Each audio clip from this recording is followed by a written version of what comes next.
여러분 반갑습니다. 안녕하세요. 이렇게 연합 예배로 같은 주제를 놓고 함께 모일 수 있게 된 것이 아주 큰 출발점이 또 될 것 같습니다. 오늘 제가 말씀하기보다 아까 최 장로님이 기도로 다 얘기하셨고 또 우리 성가대가 이렇게 경쾌한 믿음이지만 경쾌하지 않은 그런 내용의 이야기로 또 많은 메시지를 전해주셨다고 생각합니다. 그래서 제가 그냥 아멘하고 내려가면 될 것 같아요. 극장 무대 뒤에서 불이 났습니다. 어릿광대가 나와서 관중들에게 이를 알렸습니다. 그런데 관중들은 이게 익살이구나 이렇게 생각을 하고 박수를 쳤습니다. 다급하게 나와서 경고를 되풀이했지만 관중들은 더 크게 박장대소했습니다. 잠시 후에 그 극장은 아수라장이 되었고 아주 비극의 무대가 되었습니다. 과거에는 종교의 종말론자들이 나타나서 몇 월 며칠에 지구가 망한다 이렇게 예언하는 소동들이 있었습니다. 그러나 지금은 과학자들이 지구의 종말을 앞다투어서 예견하고 있습니다. 이윤 추구를 위해서 달려온 우리는 생명이라는 아주 소중한 가치를 다 내팽개 쳐버렸습니다. 우리나라는 여나 야나 모두 성장주의를 목표로 삼고 있습니다. 근데 이 성장주의라는 것이 허울 좋은 숫자 노름, 그 뒤에는 기업을 위해서 개개인이 희생하라는 그 전제가 숨어져 있습니다. 이 성장주의의 목표 아래서 어느 정권이 집권하든지 간에 계속해서 양극화는 심화되어 왔습니다. 그리고 지구 환경은 오늘 우리가 우리의 목을 스스로 조이는 그런 파국으로 치닫고 있습니다. 오늘 아까 여러분들이 읽으신 호세아 본문은 지금부터 약 2700년 전의 본문입니다. 그때 환경 문제가 있을 수 없을 것입니다. 그렇지만 인간의 죄 때문에 땅은 탄식하고 주민들은 쇠약해지고 들짐승과 하늘의 새들도 다 야위고 바다의 물고기도 씨가 마를 것이다 이렇게 한탄합니다. 오늘날의 시대는 너무나 발전해서 실제로는 마지막 시대가 되었다 그렇게 말합니다. 우리가 만들어내는 힘과 진보가 우리가 맞서야 될 적이 된 것입니다. 우리는 지금 지구의 저항적 목소리, 외침들을 듣고 있습니다. 극단적인 기상현상, 특이한 폭염, 가뭄, 계속 이어지는 산불, 갑자기 쏟아붓는 홍수, 소리 없는 질병, 아주 심각한 지구의 저항의 목소리를 듣고 있습니다. 인간이 자기가 하나님이 된 것처럼 행하더니 지금은 인간은 자기 자신이 최악의 원수가 된 셈입니다. 파리 협약은 지구의 평균 온도를 산업화 이전의 수준보다 섭씨 1.5도 이내로 상승하도록 제한하는 것을 목표로 합니다. 그런데 IPCC, 이 기후변화에 대한 정부 간 협의체입니다. 결코 진보적인 학자들의 모임도 아니고요. 그냥 이 보수적인 정권들이 모여서 만들어 놓은 기후협의체입니다. 근데 그 보고서에 의하면 2023년 작년 11월에 이미 1.43도가 증가했다고 합니다. 앞으로 아마 수년 내에 목표치인 1.5가 1.5도를 넘어갈 것으로 예상하고 있습니다. 그 이후에는 어떤 일들이 벌어지겠습니까? 상상할 수 없는 재앙들이 우리들에게 몰려옵니다. 그리고 이에 대응하는 황급한 조치들, 그것을 위해서 더욱 엄청나고 견딜 수 없는 사회적, 경제적 손실들이 예상됩니다. IPCC는 2100년도에는 지구 온도가 3도 정도 상승할 것을 예상합니다. 여러분, 우리 몸의 온도가 평균 3도 올라가면 어떻게 될까요? 40도가 되면 아주 이 고열에 시달려서 정말 죽기 직전이죠. 근데 그런 조건이 이 지구에 갖춰지게 된다는 것입니다. 2023년 작년은 지구 온난화라는 말이 사라졌습니다. 지구 열대화라는 말로 바뀌어 버리고 말았습니다. 구스테프 UN 사무총장은 인류가 마침내 기후 지옥의 문을 열었다, 그렇게 탄식했습니다. 지금 이산화탄소의 농도가 420 ppm입니다. 근데 이것은 지난 100만 년 동안의 가장 높은 수치라고 합니다. 이 말은 무슨 말이냐면 현재 세계 인구의 30%가 살고 있는 그런 지역들, 아주 중심적인 지역들이 50년 내에 사람이 살 수 없는 사막으로 변한다는 것을 말해줍니다. 혹자는 지구는 항상 기온이 내리는 때도 있었고 올라가는 때도 있었다. 그러니까 앞으로도 그럴 것이다. 별로 걱정하지 않아도 된다. 이런 낙관론을 하는 사람도 있습니다. 물론 지구의 역사 45억 년 중에 지구의 생물들이 거의 멸종 단계에 이른 그런 위기들이 몇 번 있기는 했습니다. 그런데 그 지구의 변화는 수십만 년에 걸쳐서 아주 천천히 일어난 현상들이었습니다.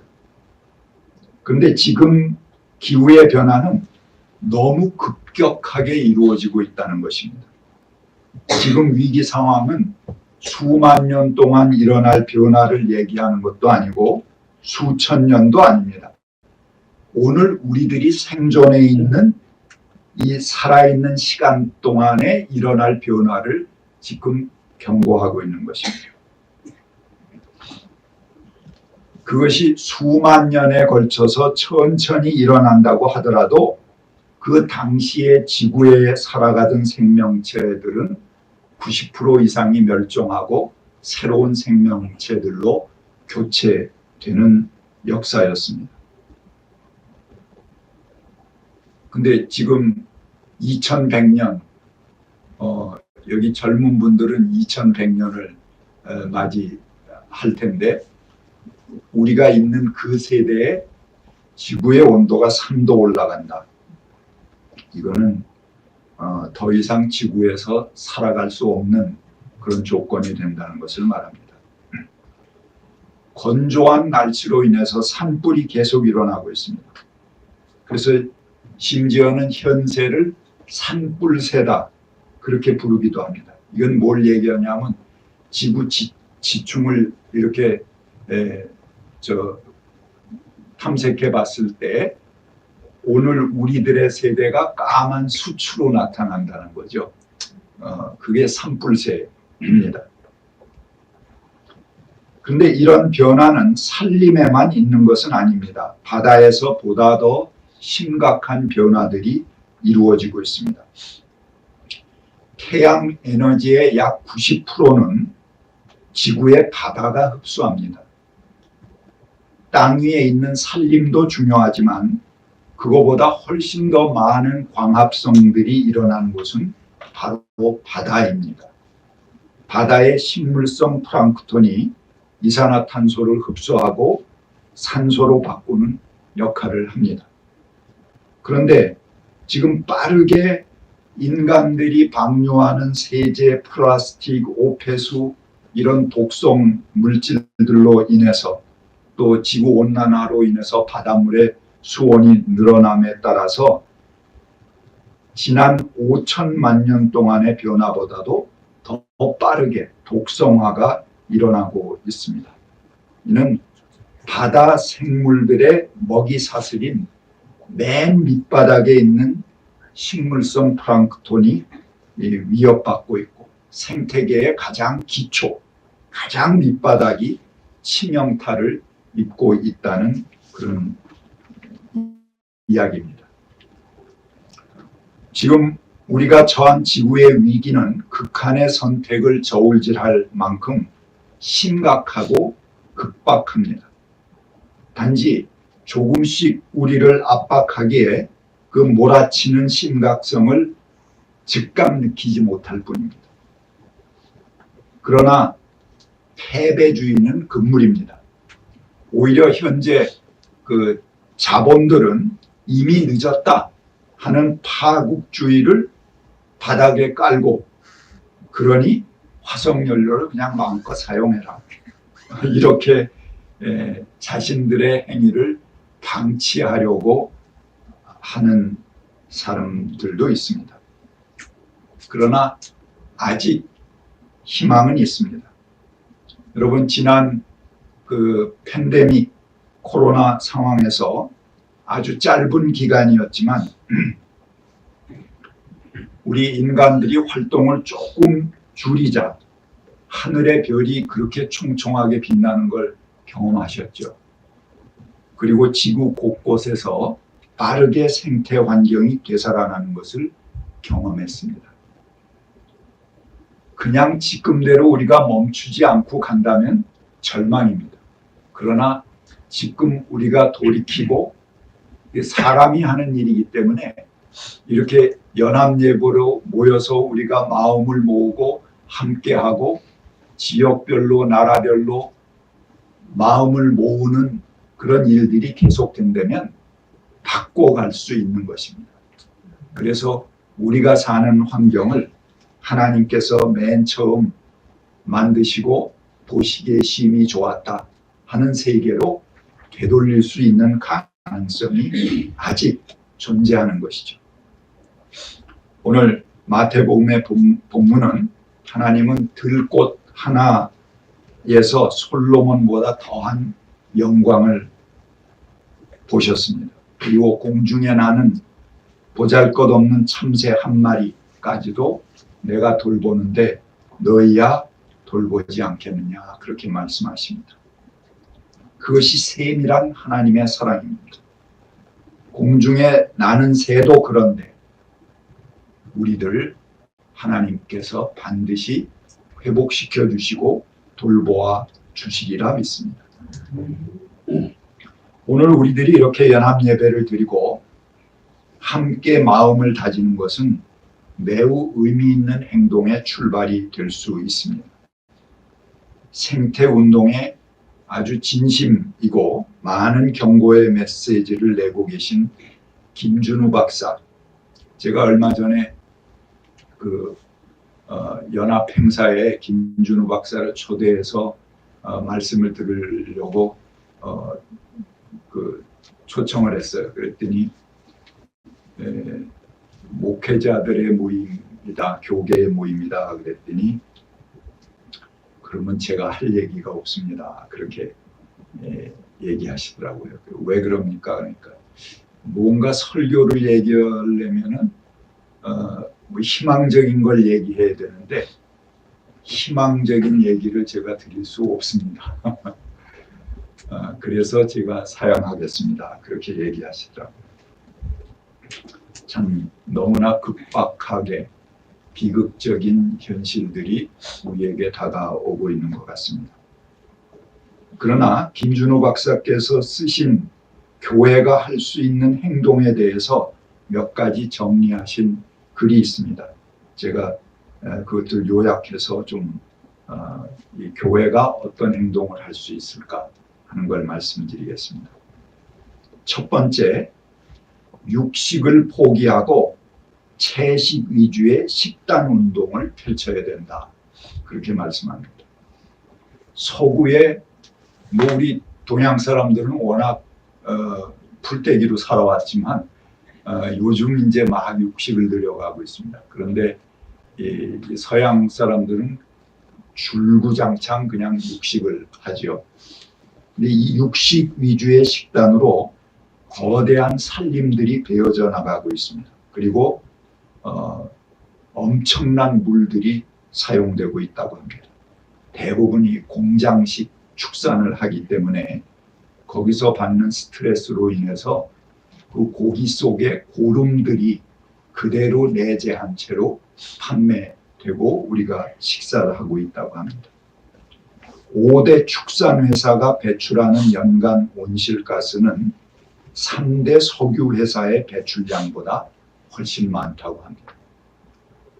두 번째는 철저한 에너지 전략 운동을 해야 된다. 그래서 자가용을 앞으로는 전기차로 교체하고 대중교통을 가급적 이용할 필요가 있다. 그렇게 말합니다. 세 번째, 숲을 가꾸고 보호하는 그런 운동입니다.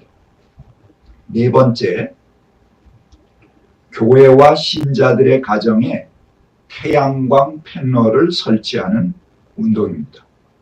햇빛 발전소를 만드는 일이죠. 다섯 번째, 탄소 헌금을 통해서 거기서 나온 헌금으로 나무 심기나 또는 해초 양식 운동을 전개할 필요가 있다. 그렇게 말합니다. 탄소 헌금이라는 건 우리가 이 지구 환경에 위배되는 일을 했을 때 자발적으로 교회 저금통 같은 걸 놓고 내가 스스로 벌금을 책정해서 내는 것입니다. 이번에 비행기 타고 해외 여행을 했으니까는 거기에 대한 지구를 훼손한 것에 대한 스스로의 이제 자발적인 헌금이죠. 이런 것들을 모아서 지구 환경을 되살리는데 쓴다 하는 그런 운동입니다. 여섯 번째, 환경운동 단체를 후원하는 일입니다. 교회가 직접 하면은 더 좋지만 그게 이제 어려울 때 또 함께 연대해야 되기 때문에 환경운동을 하는 단체들을 지원하고 협조하는 일입니다. 2년 전에 우리 우리 대개 송파 시찰의 교회들인데요. 송파에 뜻있는 시민들이 모여서 송파 기후행동이라는 것을 만들었습니다. 여기에는 보수와 진보가 다 들어와 있습니다. 그리고 이들이 신앙인도 아니지만 매우 열심히 헌신적으로 이 주부들이 그 활동에 참여하고 있습니다. 그 밖에 여러 환경단체들을 우리가 후원하고 연대하는 일에 교회가 함께할 수 있습니다. 일곱 번째, 원전과 화력발전소를 지원하는 은행들의 투자 철회 운동을 전개할 필요가 있다 하는 것입니다. 여덟 번째, 종교연합으로 기후소송 전담팀을 만들 필요가 있다는 것입니다. 환경부가 지금은 제대로 역할을 못하고 환경 파괴로 정권에 따라 오락가락하죠. 계속 사실은 환경 파괴를 해왔습니다만 이제는 아주 노골적으로 환경 파괴를 하고 있습니다. 이 파리 협약과는 정반대로 나가는 이런 현상과 생태계 파괴 사업에 대해서 대출해주는 은행들을 기소할 방법을 공동으로 모색하자 하는 것입니다. 아홉 번째, 마지막입니다. 교회가 가진 전국적인 조직망을 통해서 국회의원이나 지방자치단체의 입후보자들을 초청해서 기후대책을 묻고 따지는 과정이 필요하다 하는 것입니다. 한국교회는 지금 거대한 변화에 대해서는 아무런 말도 하지 않고 있습니다. 단지 저마다 개인적으로 상위 10%에 들 수 있도록 하나님께 매달리고 기도할 뿐입니다. 이것은 교회가 직무를 유기하는 일이고 하나님을 탐욕의 우상이 되도록 욕보이는 일입니다. 생명은 하나님의 것입니다. 모든 생명의 주인은 하나님이십니다. 생명은 어느 것보다도 소중합니다. 함께 할 때만 공존이 가능하고 생명 시대를 열어갈 수가 있습니다. 그러나 그 중에서 나의 이익을 주장하는 순간 이 생명 공동체는 파괴됩니다. 당장 자신의 눈앞의 이익을 위해서 생명 공동체를 깨트리는 일은 몇몇 사람의 한정된 주머니를 채우게 될지는 몰라도 결국은 그들이 찬 차가 단체적으로 죽음과 살육의 무덤 속으로 향해 가는 것에 불과합니다. 시인 로저 케이스는 생명이 당신을 통해 살도록 할 때 당신은 더욱 참 당신이 된다. 그렇게 말했습니다. 우리가 생명을 살아가는 것이 아니고 거대한 생명, 하나님께서 태초에 지으신 그 생명, 또 이 지구과학자들, 환경을 생각하는 분들은 온 생명이라고 얘기하기도 하고요. 이 큰 생명이 우리를 통해서 살아가게 하라는 것입니다. 태초부터 하나님 안에 존재했던 정의와 평화의 온전한 생명이 우리를 통해서 살아갈 때라야지 비로소 우리가 우리답게 된다는 말씀입니다. 같이 묵상하겠습니다.